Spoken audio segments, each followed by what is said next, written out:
Hello, everyone. We're so glad that you're here with us today. This is what's new and coming up with lipedema. Most of the time, there are 4 of us on here. I'm Gail Straker, the community manager for Lipedema Simplified. I'm here with my friend and colleague, Siobhan Huggins. Hi, Siobhan. Hello. Go ahead. She's a research specialist, right?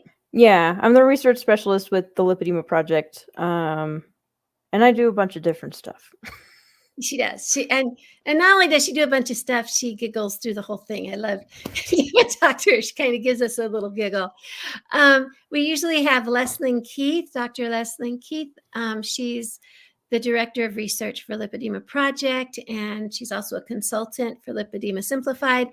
And the other person we usually have is Dr. Catherine Seo, who is the founder and director of Lipedema Simplified and Lipedema Project. But they're not here today. It's just the 2 of us, which for some it's a treat because you just get us, right? Woo-hoo! We don't have to share the screen. But for others, you're going to miss Leslyn. So Leslyn and Catherine. So if you're missing Catherine, she'll have her vlog on Sunday at her 5 p.m. Eastern. Make sure you catch that. And if you're missing Leslyn will have a research update next Thursday. So make sure that you keep an eye on your emails about that. So Siobhan, how are you doing today? I'm doing pretty good. As people can see, we have a new guest host here. Yeah, a bunch of my family visited over the prior weekend, and my youngest niece made this for me. And she said her name is Chicken Nugget, so she's featured prominently because I'm very happy to get gifts from my nieces and nephews. So anytime I do, it's like, look, I got a gift and it's handmade. Oh, I know, how wonderful. Having nieces, nephews is wonderful. I know that you must be a good auntie or they wouldn't give you gifts. Okay, so what do we have coming up? The first thing I want to talk to you about what we have coming up is a CSIG. It's CSIG stands for Coaching Special Interest Group. It's kind of like a focused course on a single topic, right? So people can really laser in, focus on that, not only by themselves and with speakers who talk about the subject, but also the other people who are participating. So you can kind of get that community feedback as well. Correct. And it gives you that tremendous sense of community that all of us need. Sometimes we think we can do things on our own and we realize we really do need a community. And so the CSIG that is coming up, the special interest group that is coming up is going to be on starting on April 17th, that's Monday. And it's going to go through May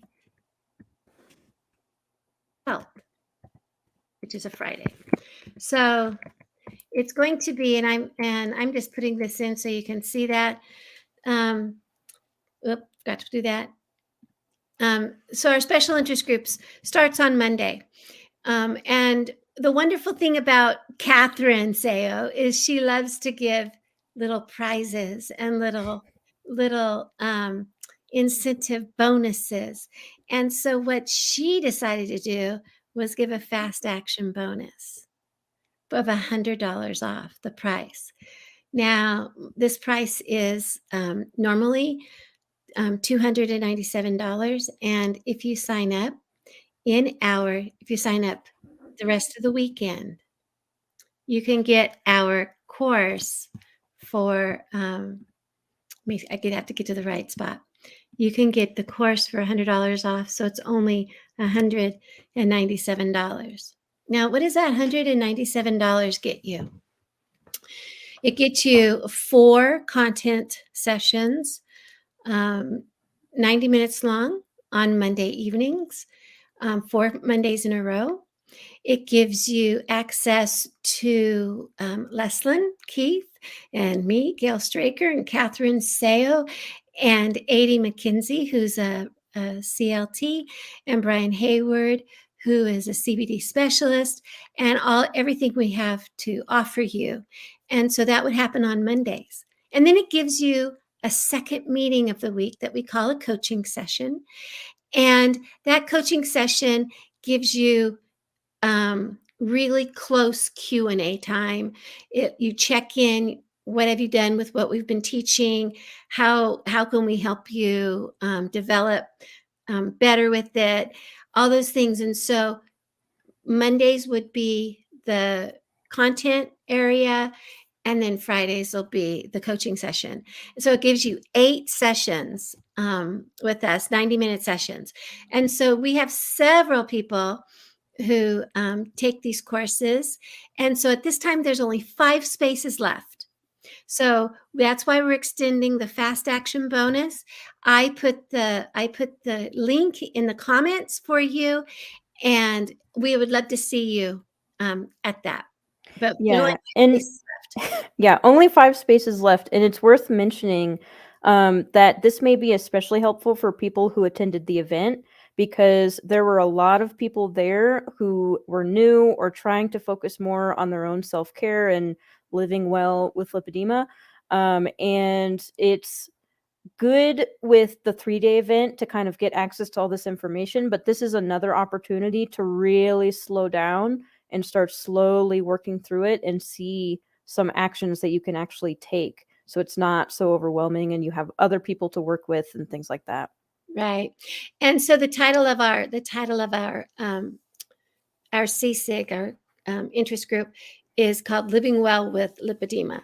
And so it's not going to be keto focused. It's not going to be compression focused. It's going to be an overall focus on what you can do today to live your best life. And so please make sure that if you get a chance to sign up for that, you do. And we shall see you on Monday.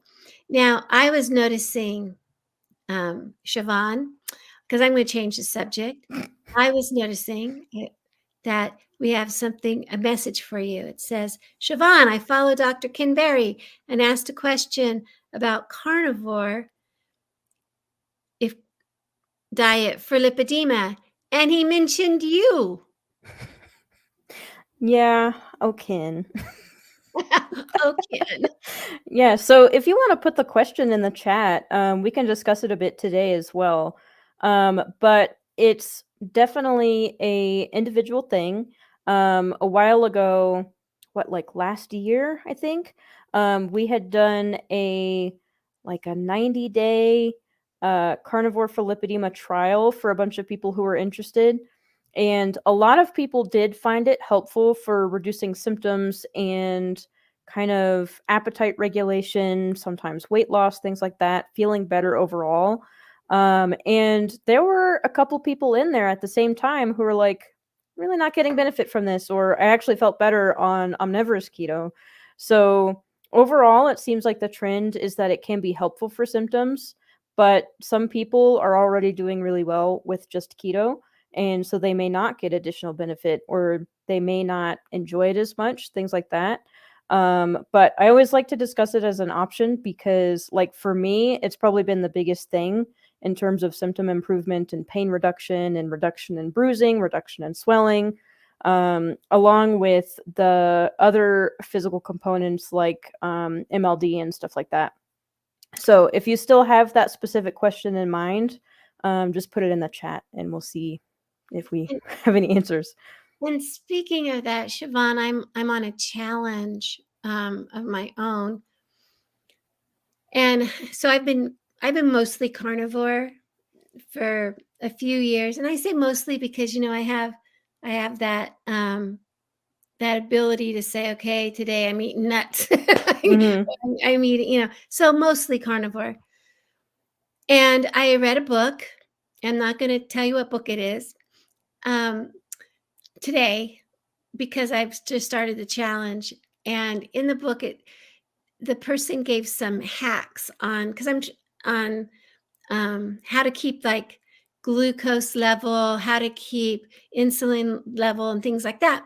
So one of their hacks, there's two hacks, and I'm trying to follow them. And I've heard the one before, and that's to drink a tablespoon of vinegar 20 minutes before a meal in 8 to 16 ounces of water. And so I decided, okay, I'll go ahead and do that hack, because as a carnivore, there's not too many things you can still remove from your eating, right? I mean, Mhm. it's a carnivore. It's not that it's restrictive, but it's a pretty narrow choice of foods, and I never feel restricted on it because I love, I do the beef, butter, bacon, and eggs, and I'm happy for weeks at a time. So I Mhm. don't feel restricted, right? But but I keep looking at it going, what can I change to see if I can just do a kick my system a Yeah, little what can you play around with? bit. Right. And so I thought, okay, I can do the vinegar. Um, but then there's another hack that they have in there, and it's, to start each meal with a green. Now that doesn't mean like greens, like grass and weeds and bushes. Um, but it means a green type of vegetable, Mhm. right? Or a fibrous vegetable, not a potato, not because, but an actual like broccoli or cauliflower, cucumbers, radishes, something like that. So start with something, a fibrous vegetable. And so since Monday, now today's Friday, since Monday, me, the carnivore, has been starting each meal with a vegetable. And Do you like them? Do you like the vegetables you're eating? yeah, like I had hearts of palm and cucumbers today with a nice little oil vinaigrette dressing that I made. Mhm. But every time I put like weeds and stuff in it, like lettucey type things that you make a salad out of, I'm just miserable. Mm. And so I tried that, and I'm thinking to myself, it's day 5. Why am I doing this? You know, I'm I don't I should be keeping track of it. My stomach, of course, and my stomach is going right. I'm gassy because my gut biome is not used to all this fiber and or whatever. So I'm expecting that to be a little have some discomfort for a few days. Mhm. But my brain is going, why are we eating this? It's like I have never. I mean, I when I diet, I would get like when I diet, like we do, my brain would be going, "Oh, Gail, you can eat this and you can eat this." And now my brain's going, "Where are the eggs? Where's the butter?" And I'm like, "Oh, my brain is so used to that." And so, Siobhan, you always say, when you do an experiment, if it hurts you, stop. Mhm. And Yeah. I gotta figure out if this is hurting me or if I should continue. you know? Yeah, and I mean, more recently, because I've found I have like a little bit more wiggle room in terms of what I can eat, I have experimented a little bit in terms of like, oh, I'll try adding avocado back in. I like avocado. And then, like, I think fiber has always caused me issues, and it started causing issues again. Like, I would be so uncomfortable throughout the day. And eventually I was just like, this isn't working for me. I don't like it enough to put up with this. And like I was talking to my friend about it, and he was like, "Man, if you don't eat plants, they really give you issues." And it's like, "No, they just always did." And I was just used to it. And now I'm just not willing to put up with that. Like, I can add a little bit of dairy back in at this point, and as long as I keep the amounts limited, then it doesn't bother me at all. And that is totally worth it to me because I love dairy. It's not causing any issues whatsoever. But like the plants, I don't like them very much and they don't make me feel well. And it's like a minor discomfort, but it's enough discomfort for me to be like, this isn't Yeah, worth I it. mean, it's like I'm gassy, and I expected a little bit. Um, I feel bad for my family. Yeah, and it's like you've been so spoiled, like not having to deal with that for a long time. And the Right, other thing is, for me and the avocado, like I gave it a good 2 weeks because it's like some of this is going to be microbiome related. It'll adjust on its own, but it just kept happening and it never stopped. It's yeah, like, okay, I don't want to put up with this anymore. And some other people might not have those issues and they might enjoy it enough to be like, yeah, this is fine, or to include it occasionally or whatever. right, But the other thing is in like that hack might be recommended because of the fiber, one for decreasing glycemic impact, so slowing right. gastric emptying, stuff like that, which isn't as relevant if you're not eating carbs. And then the other aspect is the fiber can be used to feed the gut microbiome, and then you get short chain fatty acids from it. But one of those is butyrate, and it helps like feed the gut, blah blah blah. But another potential source is fat and ketones. So it's like It's you kinda could like have fat at the yeah, beginning of the meal too and might get a similar effect. And then if you don't have the carbs, you don't have to worry about the glycemic impact. It's just kind of because food order is important. Um, and like if you're eating plants, it's like salad or fiber first and then your protein and then your carb at the end, like as a yeah, dessert. And if you're carnivore, it's more like fattier things first and then your protein. So you make sure you're getting your energy needs, whatever. And a food order does definitely have an impact. And I've experienced it myself in terms of eating like high protein and then high fat at the end versus high fat and then high protein at the end. Um, but you also have to question like, is this type of food order relevant to what I want to actually be doing and and what you are doing now? right, yeah, and that was another thing I've been thinking about since I started it. I was on the cruise when I read it, and so, of course, I was having more carbs than I normally would, and I'm thinking, "Oh, maybe Hmm. the way I can, ease back into keto and da da da da, and then carnivore," because you go on a cruise and there's food everywhere. Um, and so I was thinking about it, and I was discussing this with my husband, and he looks at me and he says, so he said exactly what you said. The food order is eat your fibrous vegetables first, then your meats and fats, and then your carbs at the end. And Hmm. I said, yes. And he goes, but Gail, you don't eat carbs. And I'm like, where did I go wrong in my brain where I thought this would help? Right. So I thought, I'll do it. And I'll tell you right now, like Peggy here says, she finds it with lettuce. She eats a little once in a while, she's okay. But if she eats too much, she's extremely bloated and gassy and uncomfortable. So it's not worth it, And I'm thinking to myself, yeah, it might be time for me to get off this month-long experiment.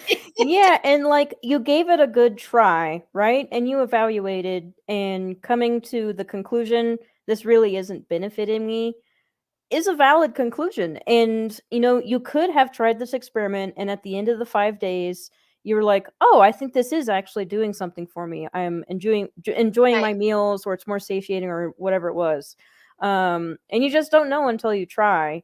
right, and And like in some cases there's some stuff you just don't try cuz it's right, a little bit too on the risky side, but right. some greens, if you don't have prior issues that are extreme, then you can try it for 5 days, be like, "Nah, whatever." Yeah.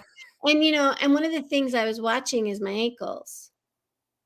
I wanted Mhm. to know if they stayed puffy because my ankles are my my key. Have I eaten something that's gonna cause me swelling?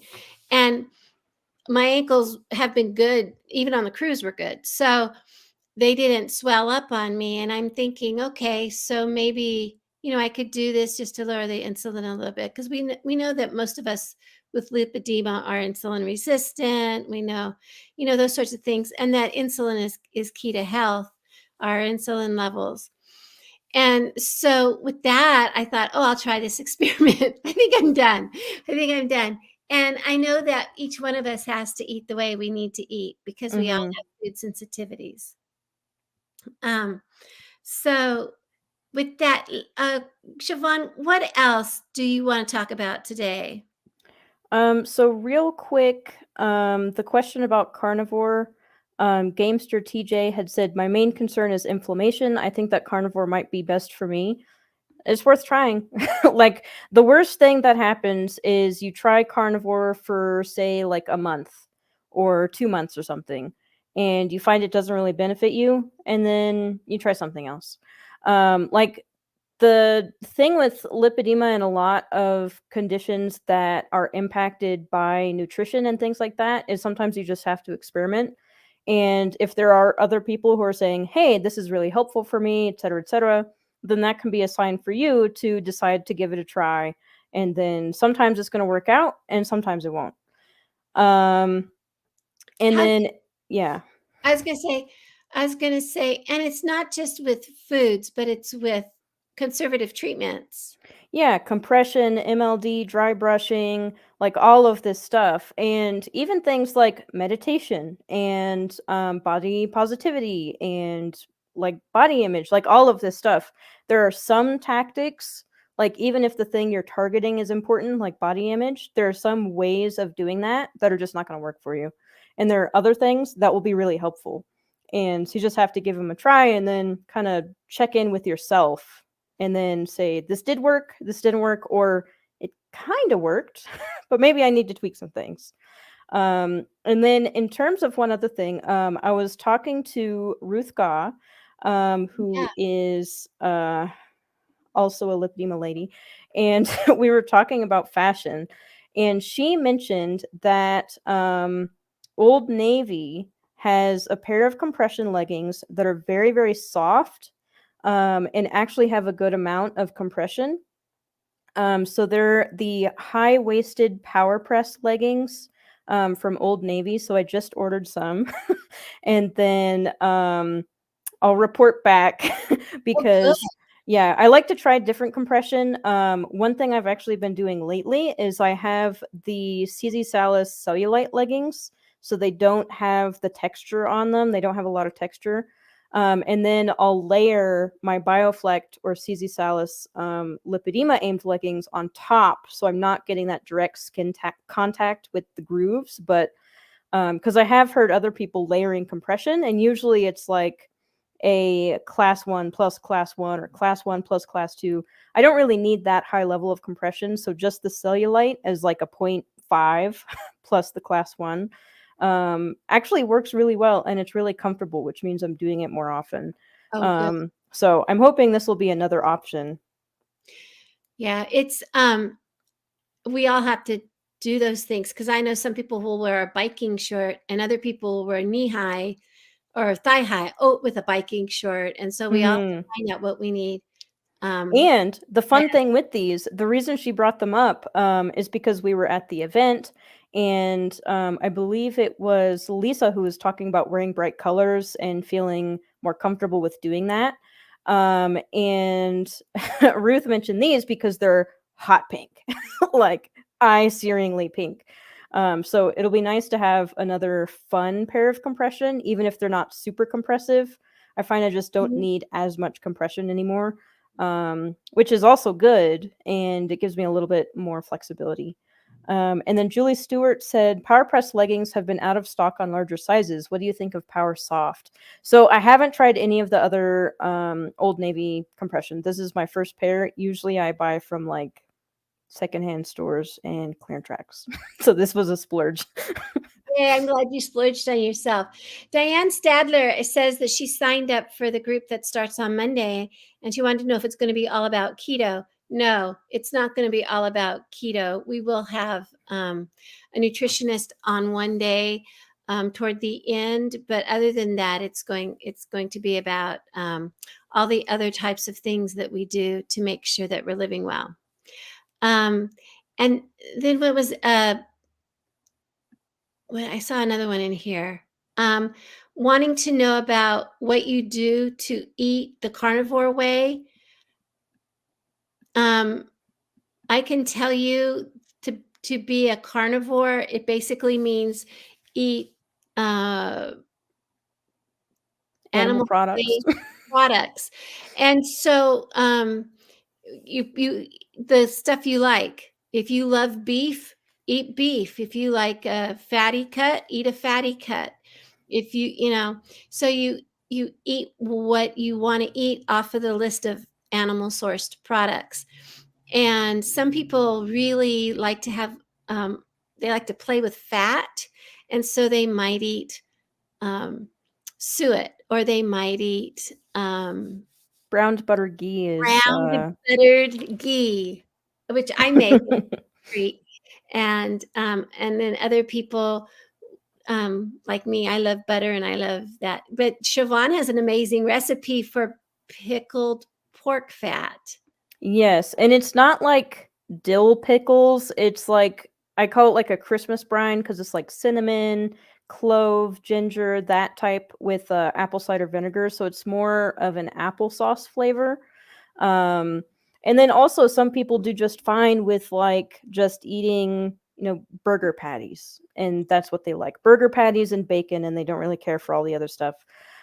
Personally, I like to eat burger patties with like half slices of cheese on top, just to limit how much I have, because too much cheese doesn't make my body particularly happy at the moment. And then we had brisket over the weekend because my dad made some like Texas style brisket. And the rub on that was just salt and pepper, and lots of eggs, hard-boiled eggs, soft-boiled eggs, scrambled eggs, poached eggs, basically any eggs you can think of. Yeah, and that's mainly like beef and eggs, and then sometimes I'll get cravings for pork, and so I'll eat like pork chops and stuff like that. Pulled pork, pork shoulder, and very rarely I'll get a craving for fish, and then I'll have sashimi or like canned fish, stuff like that. But yeah, it just depends on the person, like what is satiating to you and what do you like, because preferences also come into play. And I like to listen to instinct. There was a really interesting Twitter thread, a bit off topic, talking about cravings and nutrient sensing in terms of food.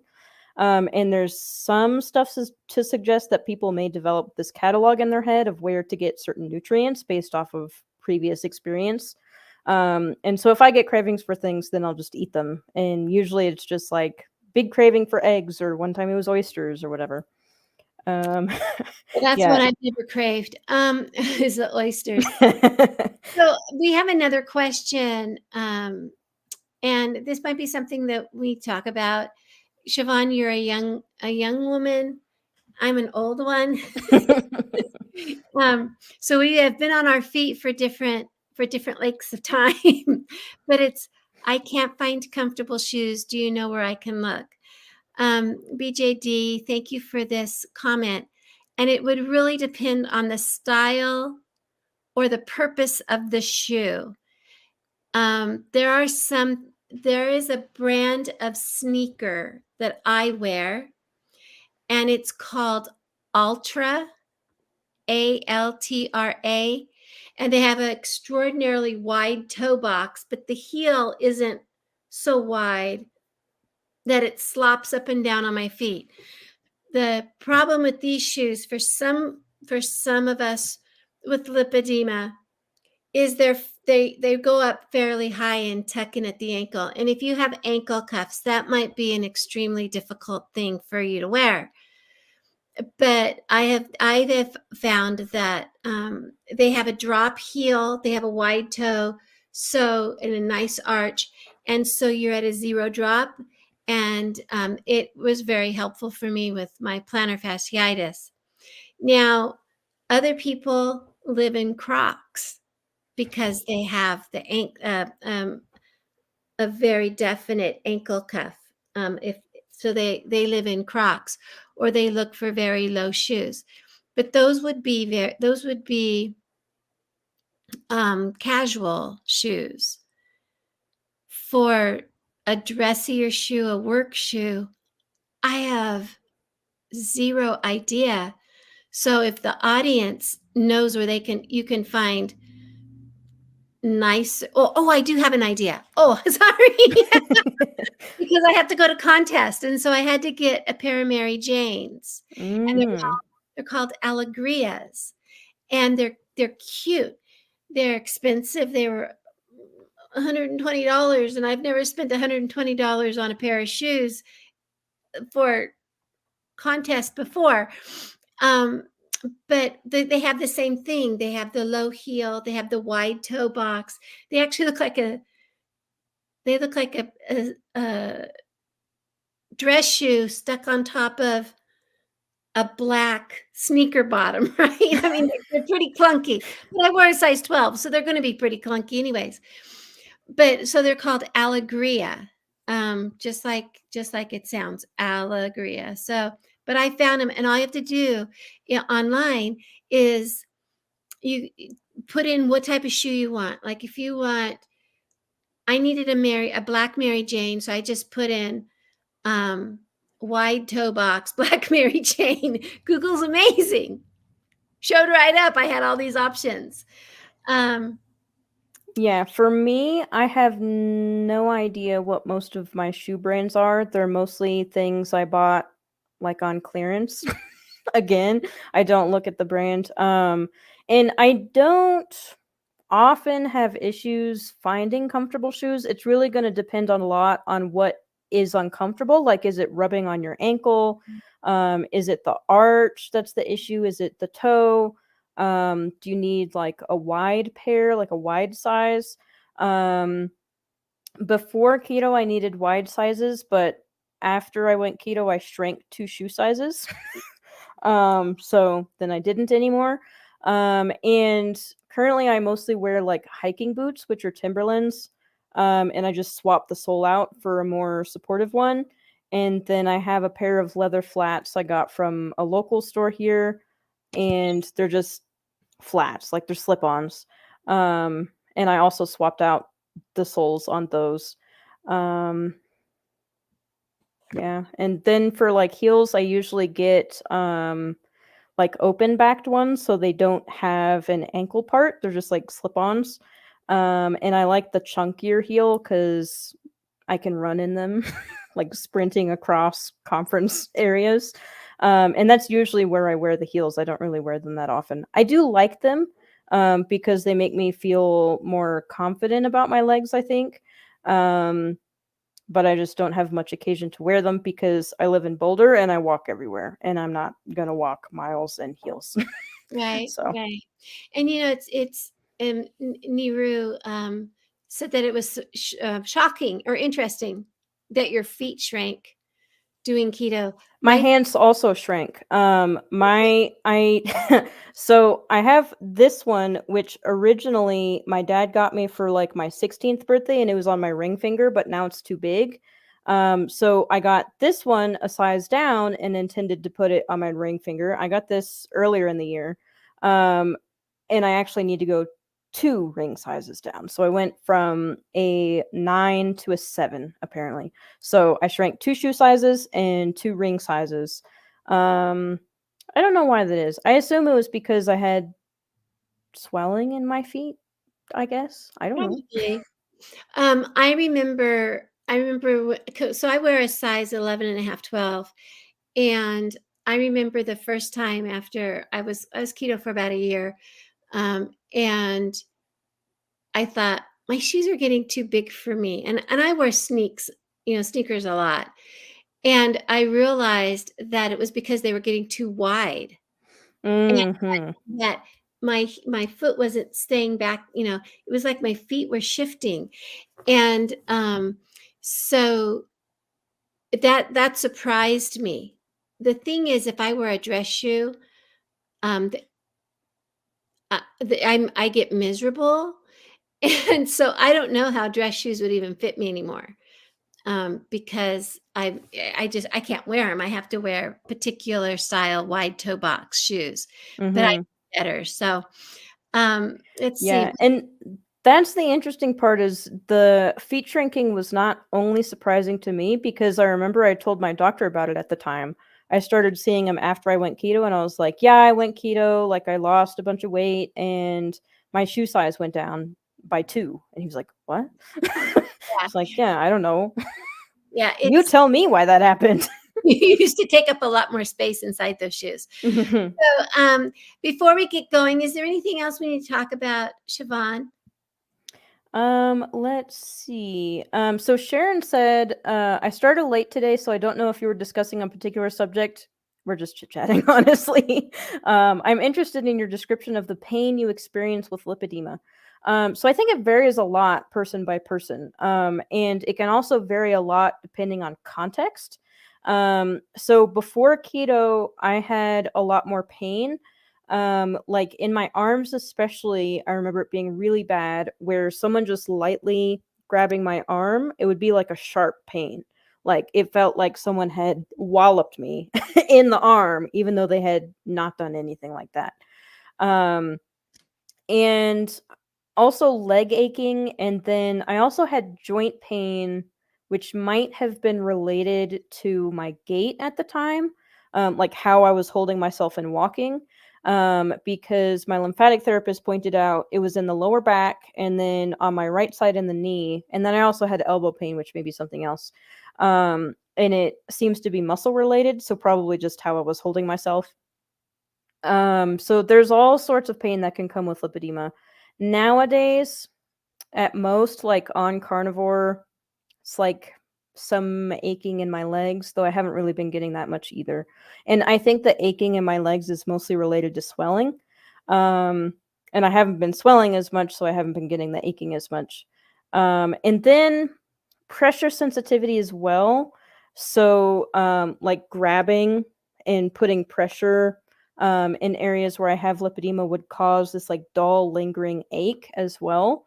Um, I'm not sure what I would relate that to. I don't think I've ever had that pain anywhere else. Maybe like pressing on a bruise is kind of similar, but there was no bruise. So I don't know what your experience is, Gail. But it would be Um, interesting because there's such a wide variety of types of pain.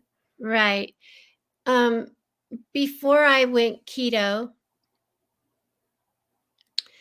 yes, Cheryl, I'll do that too. Before I went keto, before I knew I had lipedema, my kids would had the boniest butts. It hurt. Um, they would climb on me, and my reaction would be, "Oh, I'm not furniture. I'm not a playground. Get off!" And my sisters didn't do that with her kids, and I thought, how can they do not? How can this not hurt them? It hurt.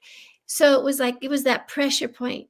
Um, and I remember like I was still being a nanny, and I would be on the floor on my hands and knees playing horsey, and the little one would step on my calves, and it was excruciating. Okay, so and not a very big little one, right? A little kid, a tiny one would be trying to climb up my backside.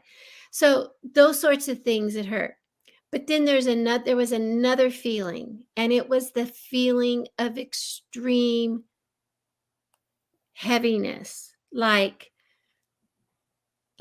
an exhaustion, dragging my legs, being able to stand for maybe 5 to 10 minutes in the kitchen, um, or cleaning something or focusing on something. And then I used to tell my physical therapist, I feel like I have bone fatigue. And he'd say, what? I said, it's like my bones are just exhausted, Mhm. and I'm just fatigued. They're achy that way. So I didn't know how else to describe it. After going keto, I was about keto about 3 weeks when I realized that my legs didn't feel like that anymore. And when I say keto, I don't mean really tight, like 20% this, 5% this. I basically mean grain-free, sugar-free, you know, potato, really low carb, I guess. And it worked. As soon as probably 3 weeks not having grains in my diet, and I do attribute it to the grains. Mhm. It was like my legs didn't feel heavy anymore, and I hadn't lost more than, 5 pounds by that time, and my legs didn't feel heavy, so I was really grateful for that. And then, another thing that hurts is, like, when I'm in bed and this is gonna sound ridiculous, but not the leg I'm laying on, but the leg that's up. So if I'm on my side, on my left side, it's not the left leg that hurts, it's the right leg that hurts. It's kinda like that wake me up because it wants to jump all over the place hurt. Mm. Like the free leg wants to be jumpy. Um, and kind of jolty. And I found that the CBD products that the really good organic, the CBD products that we sell, that I shouldn't say we sell, that Brian sells. Mhm. I find that they help, whether it's the salve or the gel caps, and I find that those help my legs at night. But Yeah, yeah, and I'll add a couple more. Another is muscle fatigue from repetitive movement from, like, basically nothing, like doing this a couple times. Again, I don't have it anymore. I used to get it more before high fat carnivore, and then after a while on high fat carnivore, it stopped. One potential I found interesting that came to mind because of Low Carb Denver. Mark Cucuzzella's presentation, he talked about not lactic acid buildup, but lactic acid tolerance. So the ability um, to tolerate its presence in increased amounts. Maybe that's a component because it feels very similar to the lactic acid type burn. And that might relate to the health of the muscle, which might relate to the health of the fat and like a whole bunch of other stuff. But I've heard that one from other people as well, as the muscle fatigue and lactic acid like burn. And then two others that are related to pressure is blood pressure cuffs. And then the tourniquets from blood mm, draws. The tourniquets still bother me. It's not like excruciating, but it's it hurts. It's uncomfortable. So those are two others that I also hear from a lot of other people as well. yeah. And Sharon, thank you for asking the question. Mhm. Yeah, I think so many of us, we don't even really know we're in pain because either it was so gradual or it's just how we've lived our lives for so long. We just tolerate it.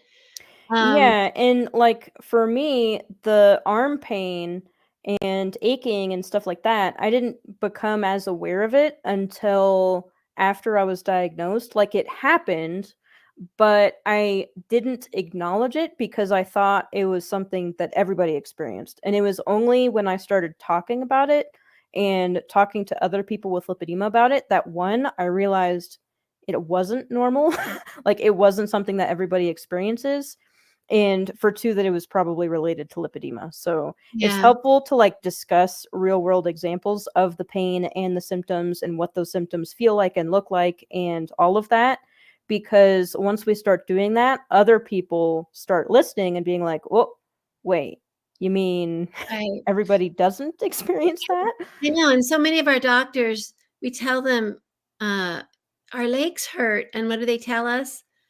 You got to lose weight. And we're Yeah, and going, I'll "Well, say I haven't that, tried." like, the joint pain and the lower back pain and the leg pain and the sensitivity, a lot of that stuff went away before I lost a significant amount of weight. Yeah, And a lot of people with lipedema also say that the improvements in pain on a ketogenic diet are within about 2 weeks, and then stuff like improvements from MLD can be equally as rapid. So an yeah, MLD may not necessarily cause any weight loss. So right. it's like, pain can be a signal of things, and if you fix what it's signaling, you may not need that signal anymore. Right. Exactly. Oh my gosh, you guys, we've been going on for 44 minutes, and This is what happens. it happens when Leslyn and Catherine let us do our thing without them keeping track. So um, we are going to go ahead and sign off. And we want you to know that I put the registration in there for the CSIG. So go ahead and check that, and check that out. See if it's something that you want to do. And we shall see you on Monday if it is. And if not, I know we'll see you around sometime soon, right? Right. Mhm. Yeah. So have a wonderful weekend, and we'll talk to you soon. Bye.